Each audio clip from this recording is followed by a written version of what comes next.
Let's do question number 19. Why must God be uncaused? So, we're basically asking the question, if God created the universe, then who created God? The answer is actually very simple. No one. If someone else created God, then whoever created God is God. So, however, God has always been and always will be.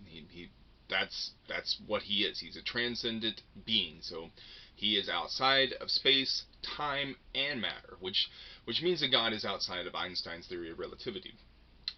That is why we use the term eternal to describe him. It means that God has, or he doesn't have a beginning, and he doesn't have an end either. So time doesn't apply to God because he never changes. And it's a false perception on our part to think of God in terms of a beginning or an end. This line of thought would cause us to throw out any religion where God has an origin story. So anything like Mormonism or the Greek or Roman gods who actually have a beginning story for God, then that means that they are within the timeline, which means they're within space and matter, and therefore they cannot be the creator because there's no reasonable explanation for the science. And you can't, if you are part of space, time, and matter, then you cannot be able to create it because those kind of things cannot create themselves. It has to be something outside of that. So, just throwing another question real quick.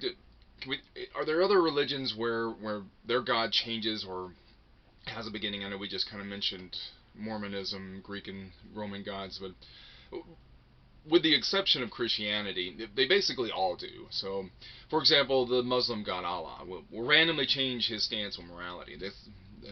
This explains why Muslims believe that their God can forgive sin at will, and they're okay with that. But that means that he's changing. His perspective. He's arbitrary. Is basically what it means.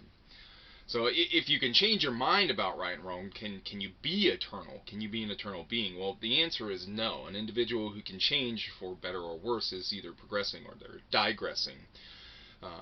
But the only way to be eternal is to be outside the limits of time. It's basically to never change in character or nature, which is why the God of Christianity is the only eternal God out of all the religions.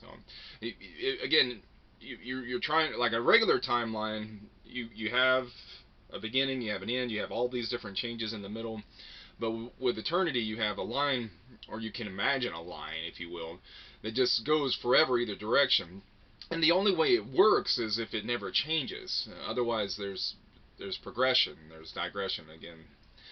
So with God, to be eternal, you have to be able to access him at any point along that eternal timeline, infinitely one way or the other direction, and he has to be completely the same. Completely the same in desire, and nature, and character, and idea, and thought, and that's who our God is. That's what we mean when our scriptures talk about him being eternal, or that he never, or when he states that he never changes. That's what we're saying there. All right, so I hope that helps answer that question. I love you guys, and I'll see you on the next one.